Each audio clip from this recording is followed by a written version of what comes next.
Keeping with the crisis, we're talking this morning about the housing crisis, and right now most foreclosures are under a freeze right here in Florida. On Monday, Fannie Mae asked a Florida law firm to put all of its cases on hold. It's being investigated by state officials for fabricating foreclosure documents. So what happens now if you are headed towards a foreclosure, or if you're, let's say, trying to buy a house that's on short sale or possibly bank owned? Here with us right now is foreclosure attorney Matt Englett. Thanks so much for joining us. Thanks for having me. Okay, so let's talk about generally what we think will happen. You're in court every day with these cases. Is this going to stall the market if people are trying to buy or sell right now? It really could. You know, it depends on how the banks react to this. The banks really have two options here that they can take. The first option is if they're insistent on taking all these homes that are currently in the process at a foreclosure sale, they're going to have to actually go back and redo many of these foreclosures. That is going to take a lot of time, and that is going to have a negative impact on the real estate market overall. The second option, though, which the bank has the power to act on, they can reach out to these borrowers and negotiate settlements to these cases. What do I mean by that? The first thing is, if the person can afford to stay in their home, modify their mortgage and get them out of the system. If they can't afford to keep it, then we have what's called the deficiency. That's the amount of money the bank's going to lose on that property.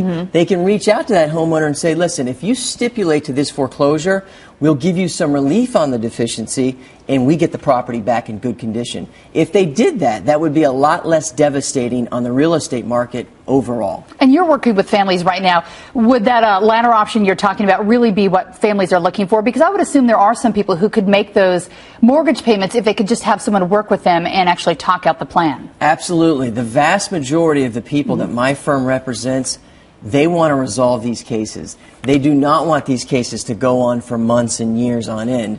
They either want a modification to their mortgage so they can stay in it and keep their property, or they want to get out of it and minimize their loss. So absolutely, they want to resolve cases. FBI investigating also right now, which adds onto the heap of this. If they're involved, they start finding wrongdoing. Does this help or hurt homeowners? Because in the end, a lot of them really can't stay in their home. There are people who they know their home's going to foreclose. They've stopped paying. Does this delay the inevitable of them moving on, trying to figure out what to do with their lives if the FBI is involved? I don't think the FBI thing is going to have a huge impact on people as far as the real estate market goes. I really think what's going to have a bigger impact on the real estate market is how the banks respond to this. That's the key question here, and I just don't know what they're going to do in response to this. On the flip side, let's talk about the courts. You're obviously there watching as these things go through. A lot of them are actually pushing through cases from 2007, 2008 still right now. They're already backed up. They've got all these cases still coming through. What's the problem on the court side? Do you see through your eyes maybe what's keeping it so slow there? Sure. Just too many? Sure. It's really not the court system that has bogged these cases down. What it really is, it's the banks. They are not organized when it comes to foreclosures. And it's also the law firms that they're insistent upon using. They use what we call these foreclosure mills. There's about 4 or 5 of them throughout the state. They handle the bulk of the foreclosures in the state. And these firms are overwhelmed, and they do a really poor job at pushing these things through the system.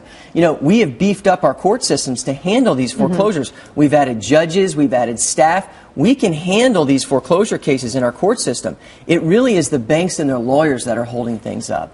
And it seems like they're going to get held up even more. Matt Englett, thanks so much for coming in. Some say that possibly by next spring, housing prices could drop another 20% if it's held up. So we'll keep talking about this. Thanks so much for your help. Mike, back to you. Heidi, thank you.